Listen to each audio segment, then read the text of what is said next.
you think those kids are in the woods? From everything I've seen, yes. We got the first call shortly after 11 on Friday morning on the 2nd that there was 2 children lost up here in Lantsdowne, and we just deployed the team and got here as fast as we could. And when you got that first call, did anything stand out about that first call as unique or unusual? It's not common to have 2 lost subjects in that kind of scenario, so with kids like that, it's not common to have the 2. It's not uncommon, so a pair of hikers is overdue or something like that, but with kids, it is a little uncommon to have 2 gone missing. Before we dive into the details, subscribe to the channel if you think the children deserve justice. I'll be bringing genuine updates about the case, and it's your voice and mine that can help bring genuine justice to these kids. It has been over 2 months since 6-year-old Lilly Sullivan and 4-year-old Jack Sullivan vanished into the dense wilderness along Lantsdowne Road in Nova Scotia. Their disappearance sparked one of the most exhaustive search efforts in provincial history, fueled by relentless media coverage and a swirl of theories, abduction conspiracies, accidental wanderings, even sinister family plots. Yet amid the maelstrom of speculation, one voice remains unwavering, that of a veteran search and rescue officer who declares, with steely conviction, "I know the missing kids are still in the woods." This video embeds us in his boots-on-the-ground perspective. We'll dissect his methods, examine the scant evidence he's unearthed, and explore the very landscape that convinces him Lilly and Jack remain hidden among the trees. From meticulously mapped grid searches to the lone bootprint that ignited hope, from the emotional fatigue of volunteers to the strategic calculus behind every operational choice, this is a definitive account of why, even after thousands of hours and hundreds of responders, he refuses to abandon the forest. On the morning of May 2nd, exactly at 11:05 a.m., a single desperate 911 call shattered the rural tranquility of Lantsdowne Road. "My children are gone," cried the frantic caller. No parents had seen Lilly or Jack. No witnesses could place them outside the forest's edge. Just 2 small figures swallowed by ancient pines and tangled undergrowth. Within minutes, search and rescue units converged. RCMP officers established a command post on the roadside shoulder. Canine handlers readied their dogs. Drone pilots powered up thermal imaging rigs. Volunteer teams piled into trucks and SUVs. Our searcher, himself a veteran of dozens of wilderness rescues, arrived to find the forest eerily silent. "When I heard about 2 kids, no parents in sight, no footprints on the road, I knew this was a routine," he recalls.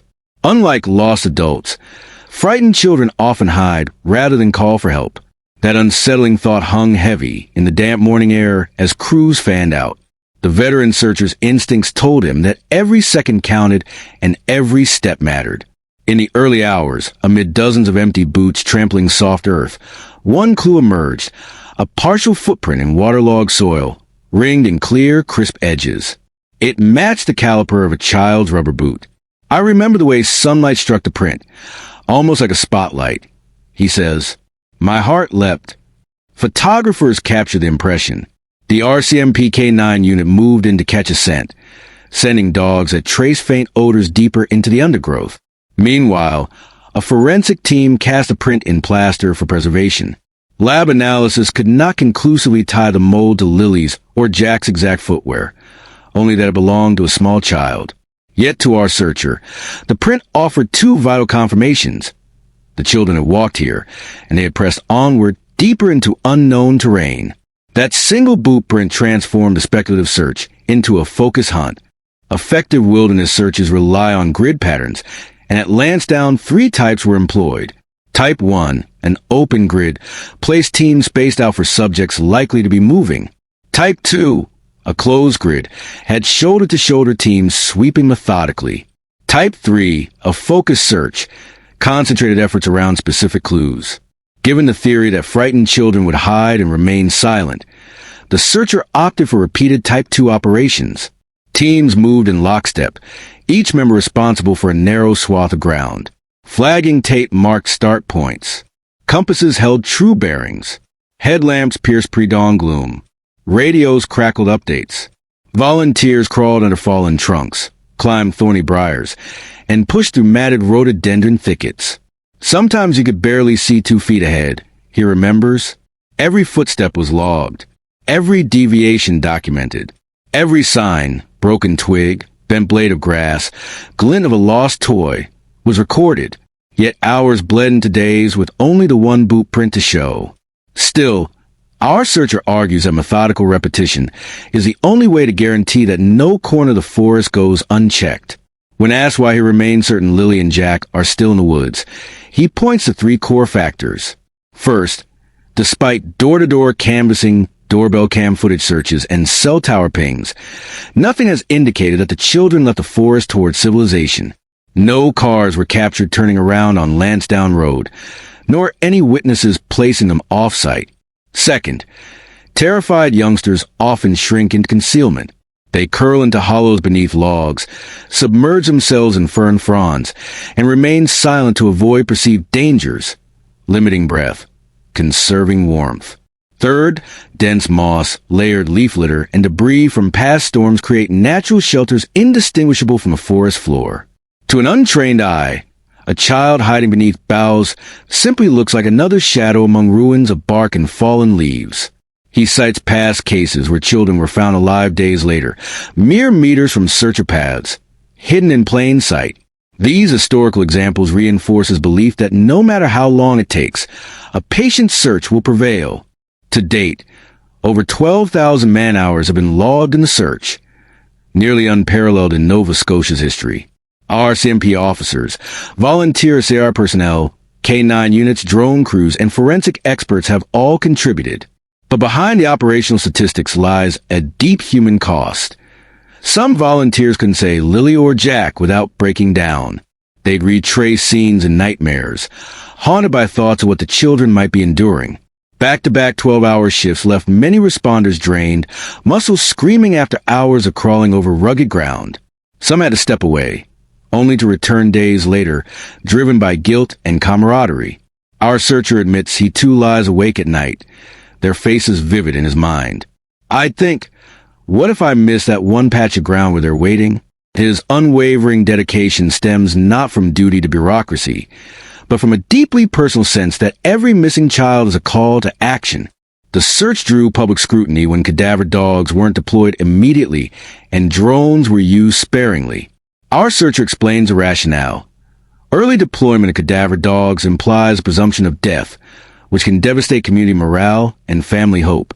The team maintained a live response posture to keep stress and panic in check. Cadaver units were later integrated into specific sectors, but civilian foot traffic had already contaminated key scent trails.